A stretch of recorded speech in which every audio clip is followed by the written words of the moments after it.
My pleasure to welcome on this virtual arena our speakers, Maya Lisiak, Chief Product Officer, and Domagoj Mandaric, Chief Commercial Officer from Vestigo. Good morning.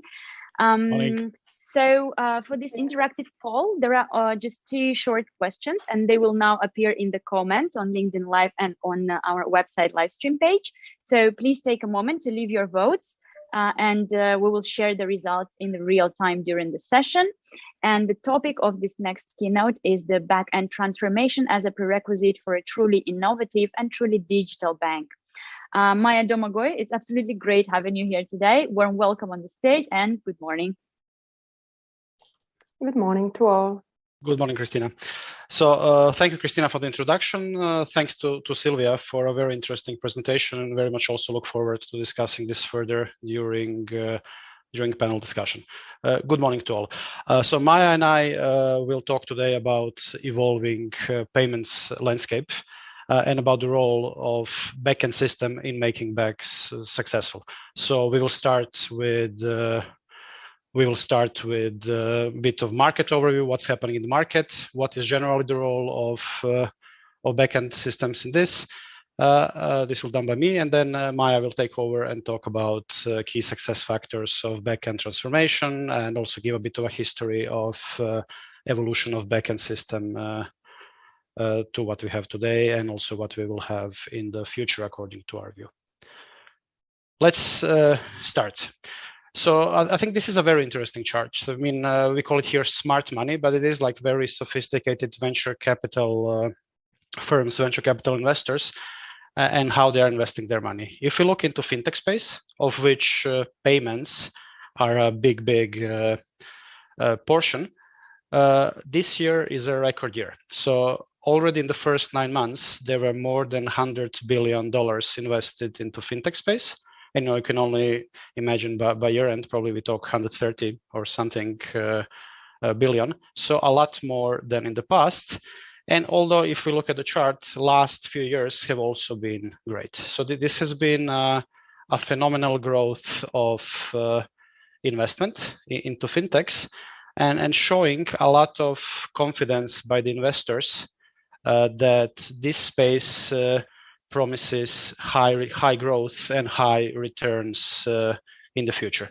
It is not really driven by like 1-2 big deals. Here you can see the light blue portion with like top 3 deals. This is really neglectable. It is really broadly diluted phenomenon. There are thousands of financing rounds each year. Already this year, in the first 9 months, there were 300 rounds of 100 million and plus financing. So now imagine having a business plan which makes somebody give you 100 million to roll it out, to refine it. Obviously, these business plans, use cases they are addressing are looking at large untapped market segments and large addressable markets. An interesting thing here also, Europe is doing really well in fintech space. You know, if you think big tech, there is no real European player, many other areas. But in fintech, Europe is doing really well and pulling its weight. So I think it's an interesting question, like why are investors doing this? Are they right at the end? Are we all in the right industry? I'm sure the question is yes, but let's explore this a bit. And maybe just a side note, you know, all these people having financing rounds of hundreds of millions to work on their product to roll out in the market, you know, they are not small players anymore. So now typically I think we think about banks as these big, huge, strong players, and fintechs being like 2 guys in a garage. But in essence, you know, people receiving hundreds of millions of investments do have the resources to compete. So I think first thing to look at is actual payments volume. So this is, I would say, the traditional view on payments and looking at this decade. So starting 2020, then 2025, 2030, you know, we see payments growing strongly. And these are all the payments we know well, cards, credit transfers, direct debits, even few checks still, although dying out. So this is doing really well, like double-digit growth. Even COVID was not able to make it decrease. It just reduced it to a single-digit growth in last year in terms of volumes, but a very strong industry we work for. So global payment volumes, number of cashless transactions will pretty much triple over this decade, which is not what every industry can say for itself. And I think this also explains why payments and payments providers, like when looked from the market, tend to perform a lot better than general banking. So no, but one thing is, this type of growth has been also around for a while, and while it is great, it is not unbelievable, and it definitely does not explain the phenomenon we saw on the previous slide of venture capital financing strongly increasing over the last few years, and in particular in this year. So well, I think to look into this, we need to dig a bit deeper. And Sylvia talked about many of these phenomena we are seeing. So like in terms of secret to this explosive interest and investment into payment space, I think we need to talk about something deeper. And this is about payments not anymore just being seen as a mere transactions, a mere exchange of value, but to be seen as something which is really facilitating commercial and consumer journeys. So, and in this way, adding a lot more value and opening up a lot bigger addressable market. JP Morgan did a study a few days ago, and I really liked the way they summed all of this up. So they have this Power Plus framework, and there is talk about platforms, online wallets, embedded, and real time. And these are all these topics we talk about a lot. And last few years of conferences and all the fintechs, everybody is moving somehow in this space. But I think it brings it together really nicely. So JP Morgan estimates that around a quarter of current payment flows happen in this space already in 2020, but that growth of this space will be exponential. So, and also now when we think also like other consultants, I don't know, like McKinsey talks about revenue pools pretty much doubling through these adjacent fields. And you see in the bottom right corner, Capgemini also like here focusing on instant and e-money, but also projects a strong growth, pretty much 25% of all non-cash transactions being instant and e-money in 4 years from now, pretty much. So all of this is growing fast. Why this is different? Well, why this is creating so much interest by investors? As said, this is really about not anymore a mere transaction, a movement of money.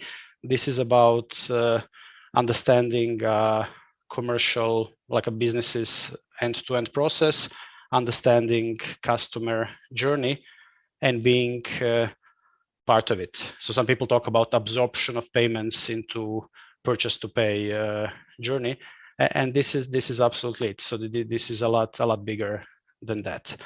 And all of these things then have synergies with each other. Everything somehow comes together in a very interesting way. So if we think European Payment Initiative, EPI. So here we talk about something which is leveraging instant payment rails to create cards type use cases. All of this somehow sitting in a digital wallet, or maybe there's going to be a plastic. I'm sure there's going to be a buy now, pay later offering. So, when you look at something like this, question comes, what is this from traditional perspective? Is this, definitely the borders between cards and account payments and like, I don't know, credit being financing and debit not, all of this is changing. If you look at buy now, pay later, which seems very popular with with this Generation Z, and generally like young generations seem to have a bit of a problem with concept of credit cards and prefer some combination of using debits and then doing financing through buy now, pay later. So, you know, a lot of stuff is changing. And then, you know, talking about buy now, pay later and trying to comment on why this creates so much value.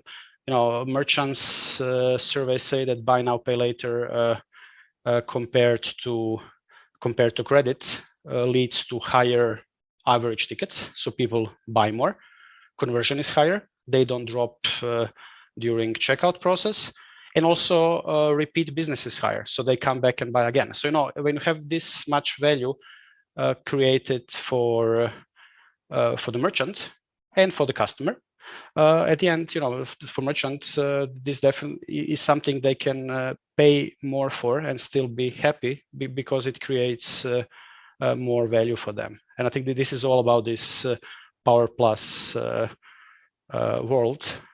There's always a lot of value created because transaction payment is not just a pure payment and nothing else, but it somehow becomes part of a broader process. And, you know, obviously market is changing a lot. The cool part of the market where the money is this Power Plus portion.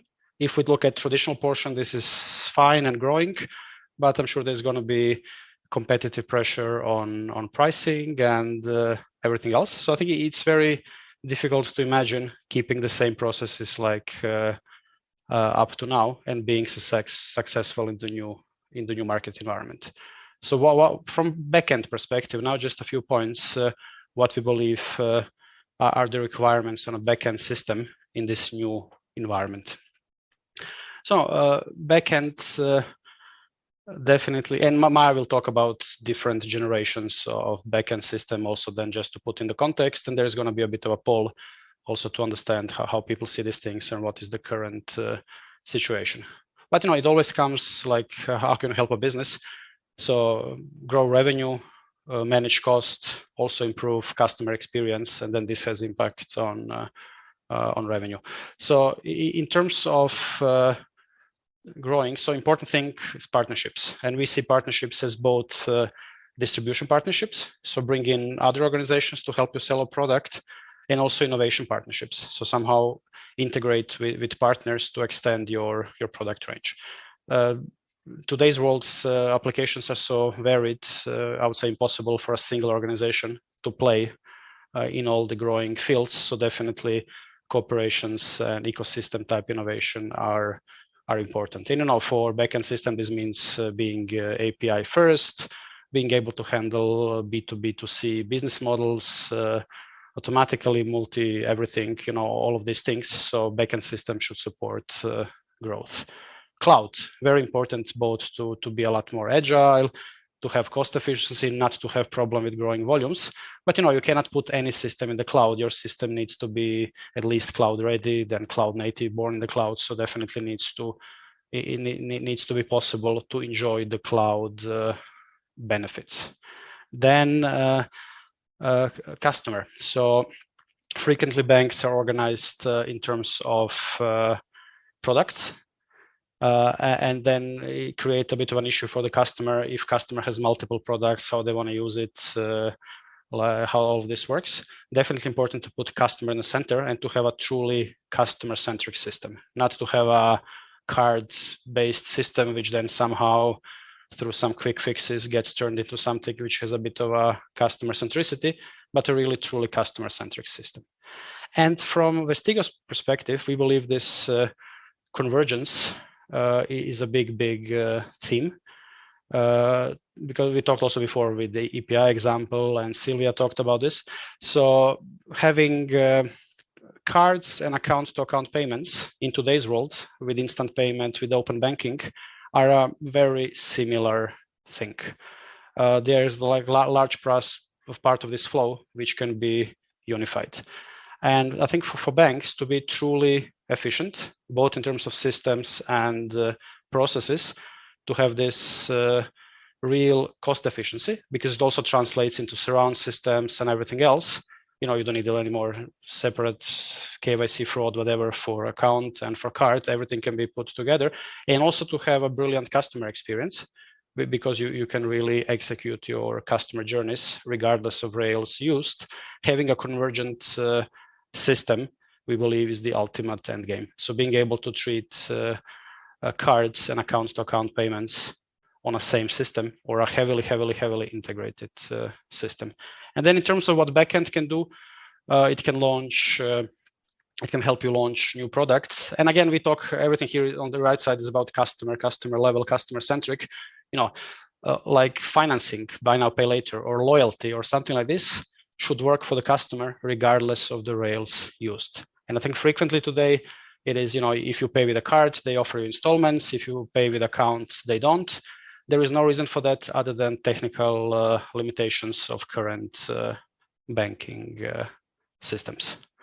And then words about Vestigo before I hand over to Maya. We are a paytech based out of Croatia, serving clients across financial industry, and at the moment active in 7 European markets, with aspiration to grow strongly.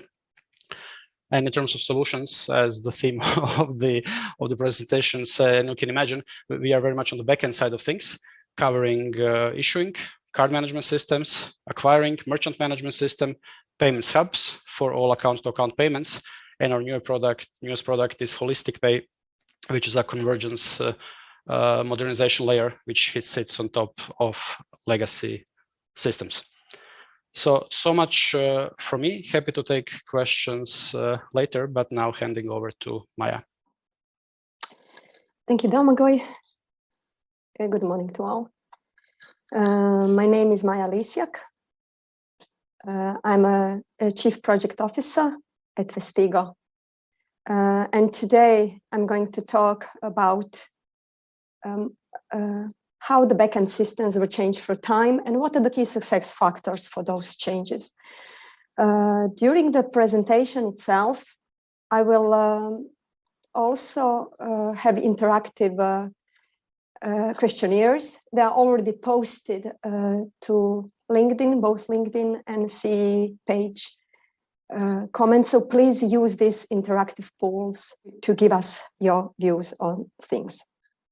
So let's now look at the situation on the market, and first the situation how the card management system were involved in during the time. So let's start simply with the view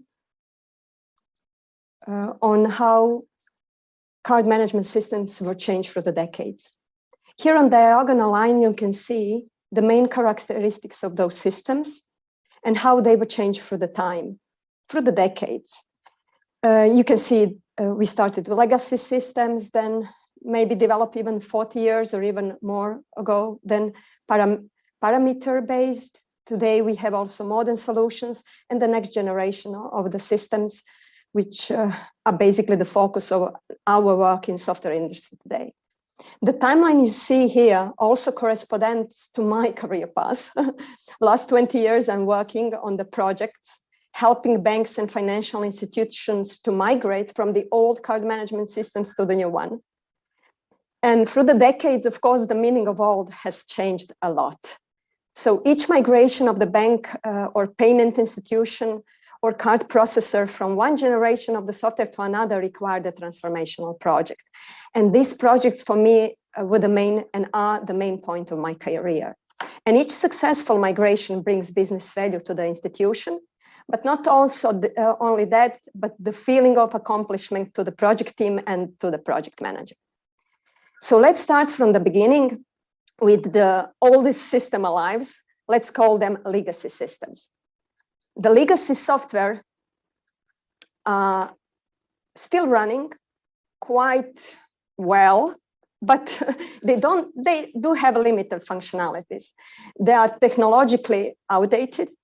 And when the new functions are developed on those systems, it is costly and it's done like a patch. So we call them patchworked. Many of the authors of those systems are retired and not programming anymore. The next generation of the system was parameter-based systems. Within parameter-based systems, we allow basically and give the possibility to, by playing with the parameters, business owner can choose and combine and create different flavors of the products. We can choose to run on the same platform, debit and credit and prepaid cards for the same customer. You can set up different fees and fee types, even discounts connected to loyalty programs and different added value services. So these softwares are really shortened the time to market when they were really in. Now we are talking about the third generation of the softwares that are now ready. Those are modern APA first generation of the softwares. Those are developed within the concept called APA first. These systems are robust, but also stable core management, but also ensuring really and empowering innovations on the fronts. So we want fronts to be fast. We want mobile apps, we want portals, we want gadgets, we want wallets and everything. But on the other hand, we want very stable backend. In this case, what you get is the very stable backend, which is not more classical backend. It is 24/365 available. It is connected in real time. It ensures that through the APAs, all the mobiles and apps can be connected. And what about the next generation? And what will the future bring? The payment convergence that Domagoj spoke about, having cards and account business together on the same platform, completely customer-centric. So the customer doesn't care, is it paid with card or account and what is behind. Also, there will be, of course, some automatization and maybe artificial intelligence doing the customer services, disputes, etc. So let's check, what do you think about where your current system is? Please go to the link posted. So by now we have, you will see 22 votes. Oh, there are people with the next generation softwares, fantastic. I really congratulate those. Okay, legacy, there is still people there. I thought my generation of programmers retired already or are not working anymore. But we are patching legacy systems for sure.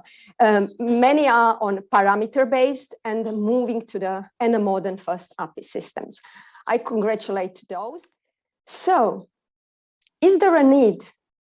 And why is there hesitance to migrate? In today's world, which is faster than before, and it is bringing the urgency to the modernization, the back office systems, in order to support these fast movements, have to be changed in most of the cases.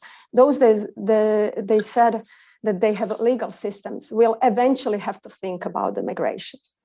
There are plenty of successful migrations in the card issuers in last years, in Russia, Sberbank, in Germany, and in the Netherlands. And we, as Vestigo, are also very happy to say that we completed several phases of a big transformational program for one Switzerland card issuer. But still, many issuers are running on legacy systems and are waiting to make this decision. Those banks and issuers are aware migration from old system to a new will become avoidable, but there is still hesitance to migrate. And the question is, what are the largest barriers really there? If we look at this, what are the largest barrier and what are the concerns? We can say that there is, in many cases, the lack of knowledge of the existing system, the lack of documentation on the existing system. So it is something to take care, and it's very important concern, especially if the system is a legacy. Then the costs and the duration of those kinds of projects. Usually, you will see later on, we will ask you, what are your biggest concerns? The cost and durations Usually for these big projects, it takes time. And the questions are, what about internal resources? If we put them to the project, what will happen with the operation? And how can we possibly control the scope in these big projects and not to extend the timelines? And what about the costs? And of course, the impact on the client, especially if there will be expected some negative impact. Is there uncertainty and fear for those impacts to your cardholders and partners? Well, for certain, your system, your software can be symbolized as a heart. This heart pumps the business circulation to your whole ecosystem, your cardholders, your partners, and eventually your profit accounts. This is why we are here. And the most important is that this new modern system can really serve all your needs. We in Investigo believe we have the system like that.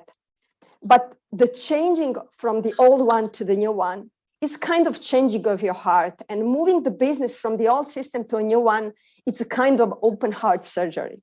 And the process of replacement on the old system with the new one must be done with utmost care, knowledge, and planning.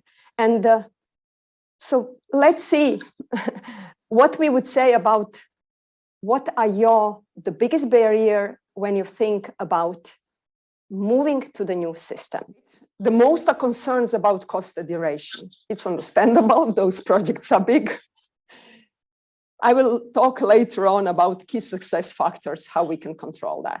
There are people satisfied with the old system, not so many, but they are. That's very nice. In today's world, it's not easy to be satisfied. There is a lack of internal knowledge, and of course, negative impact to the cardholder. Of course, there will be a high positive impact to your cardholders. Still, results are coming in. Costs and duration still first. Okay, the query will be open during the day. So what do I see as a key success factor for the cards management projects? I find them 6. Maybe you hoped I would give you 2 key points, but it's just not too simple. So these 6 figures in chess game are all the figures you have on the chessboard. And if you draw a parallel to the migration projects, each of these 6 key factors will contribute to the project success, and each in its own specific way. So let's go one by one. The first one is the king. The king drives it all. The king represents the vision, and the vision is like the sun that everyone can see from whatever angle they are standing, and the vision is inspiring. Clear vision on reasons and goals spread from the top to each team member is really important. It moves all us in the same direction. The top management sponsorship regularly inspires teams, and when management is determined to support the project, the team is encouraged as well. Some say the queen is the second to the king. The queen is governance. It ensures the victory. Please engage experienced project management team. Empower them and let them take the power. They will spread the vision, ensuring all are aligned and ensure all act like one. They would ensure analysis and planning are done well. They would monitor and manage risks constantly. During the regular days, this team gives you rhythm to the process. In challenging situations, they would use different models to help the teams in finding the solution. And what is very important, we'll keep the politics aside. The third one, choose your strategy on how to migrate portfolio. When choosing the strategy, think of dividing the work into smaller manageable parts. If you have 1 million of cards to migrate with different characteristics for different regions, divide them into the groups and migrate group by group. Migrating all cards at once, what we call a big bang, might be sometimes a good choice, but in most of the cases for the big portfolios, I would recommend not to do it at once. Rather think to migrate country by country or portfolio by portfolio.